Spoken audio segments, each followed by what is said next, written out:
we are a happy people, you know. Go ahead, Chuck. Well, I'd like to have you hear the testimony of one of our young men who actually is in the group called the Love Song, and God brought these boys to the Lord about 1.5 years ago.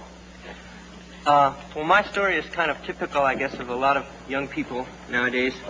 My search for God started when I started taking drugs, and I got sort of caught up into the whole thing that was happening with the lyrics from the Beatles. And just about the time I started taking drugs, the Sgt. Pepper came out, and I was looking to all these men for answers, and trying to follow this path of the way hippies were going. You know, I sold all my possessions, and I went to Hawaii to live in a cave and to live off the land and stuff. And after sitting over on the islands there for a while, which was kind of like a dream to me because, it's so groovy over there and everything, and I had everything that I wanted. I had my guitar and I had drugs, and I was searching for God. And I just realized that God really wasn't anywhere in the world. Like, I couldn't go to a place to find him. And I found this vacuum in my heart that wasn't satisfied. And I realized that I wasn't doing any man any good sitting on a rock over in Hawaii. So I came back to the mainland, and I ran across, I started hearing about the Bible and some of the scriptures in the Bible, and I heard the scripture that said, "Seek and you will find." And it impressed me as a promise that God was promising me if I looked hard enough that I would find him.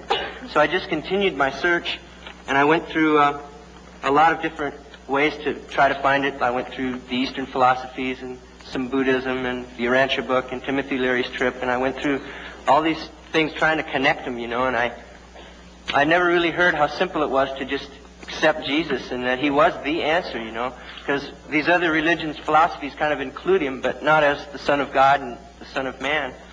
So I decided, I'd heard about Calvary Chapel, and I decided to give this place a try, because I was being open-minded, and I wanted to try everything that seemed like it might be a way. But it was the last place that I expected to find it, because in my heart I felt it would be up on this mountain somewhere with this long-haired guru. And he said, well, in 10 years we'll be on our way, And that's how I really expected to find God.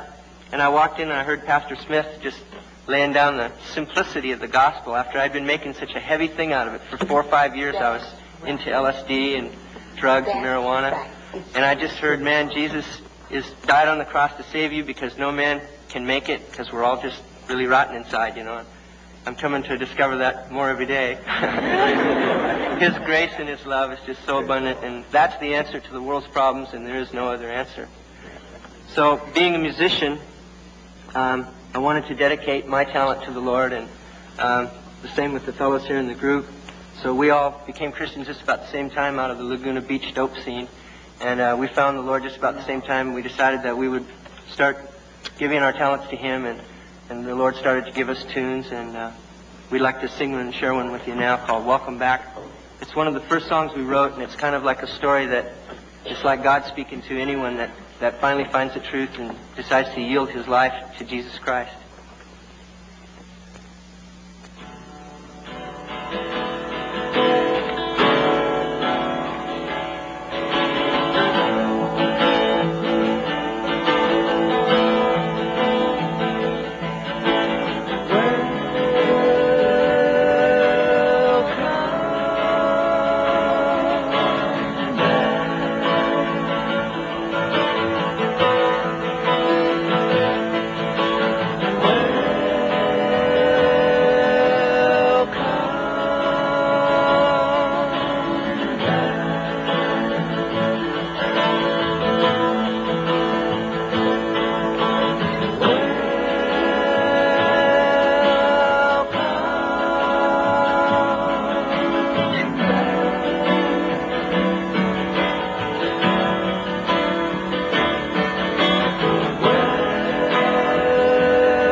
da.